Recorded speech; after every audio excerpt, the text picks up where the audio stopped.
வணக்கம். சின்ன குரூப் சேனலுக்கு உங்கள் அனைவரையும் அன்புடன் வரவேற்கின்றேன். இன்றைய ஆன்மீக தகவல் ஸ்ரீ அன்னை ஸ்ரீ பகவான் அரவிந்தர் பற்றிய தகவலை தான் நாம் பார்க்க போகின்றோம்.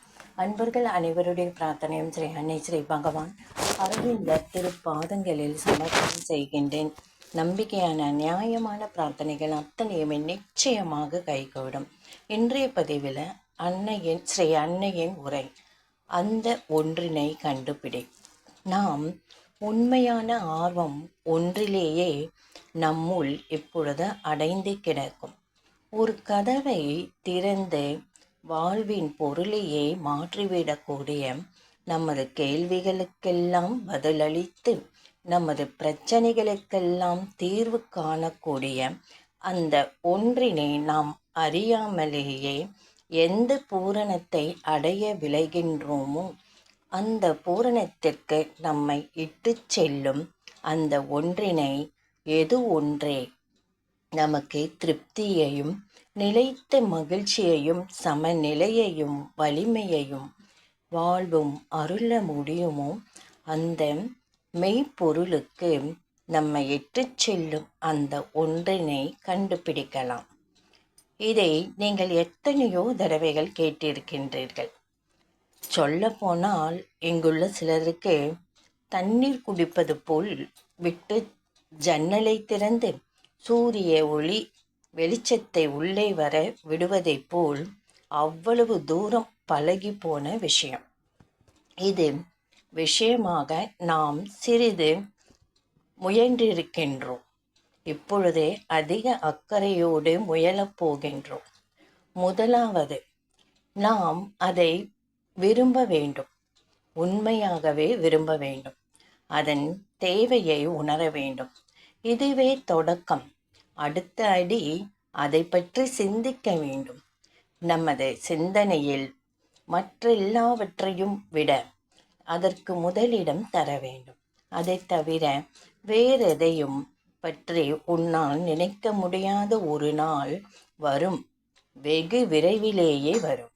அது ஒன்றை தவிர வேறெதுவும் ஒரு பொருள் அல்ல என்றாகும். இந்நிலை வந்த பின் நீ உனது ஆர்வத்திற்கு ஒரு வடிவம் கொடுக்கின்றாய்.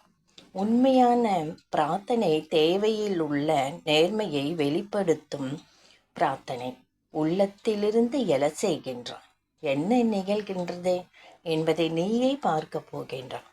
ஏதோ ஒன்று நடக்கும். நிச்சயமாக ஏதோ ஒன்று நடக்கும். ஒவ்வொருவருக்கும் அது வெவ்வேறு வடிவில் வரும்.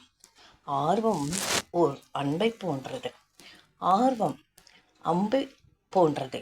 இப்படி செய்கை. நீ ஆர்வம் உறுகின்றாய்.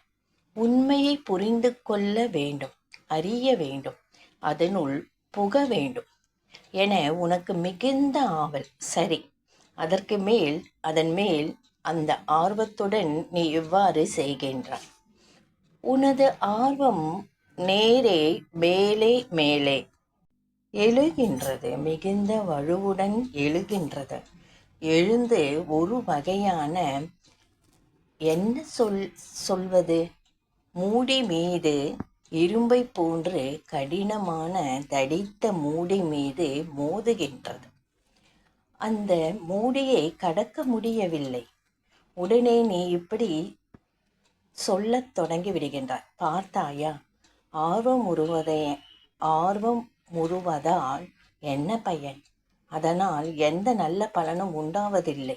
கடினமான ஏதோ ஒன்றை தடுத்து விடுகின்றது. அதை கடந்து போக முடியவில்லை. நான் சொல்வதை கேள்.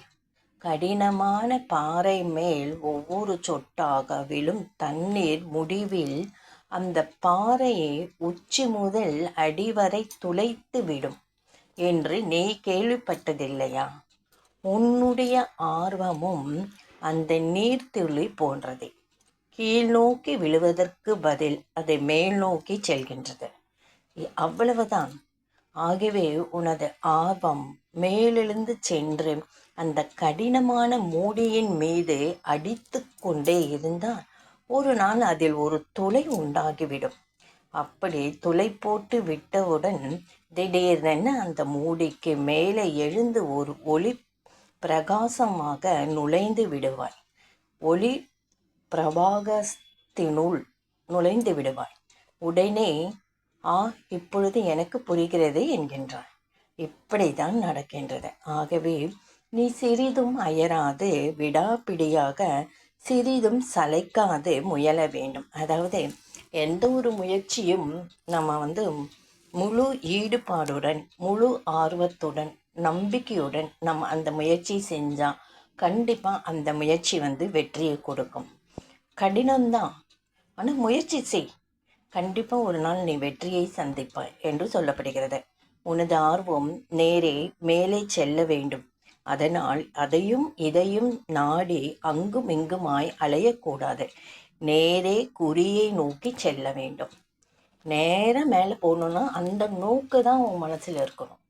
அதை விட்டுட்டு எல்லா இடமும் அலைப்பாயக்கூடாது என்று சொல்லப்படுகிறது.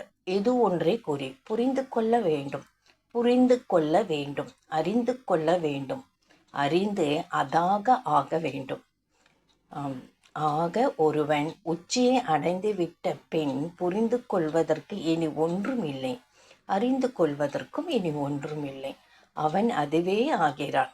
ஒருவன் அதுவே ஆகும்போதே உண்மையாகவே புரிந்து கொள்ளவும் அறிந்து கொள்ளவும் முடியும் என்று ஸ்ரீ அன்னை சொல்கின்றார். ரொம்ப அருமையான பதிவு.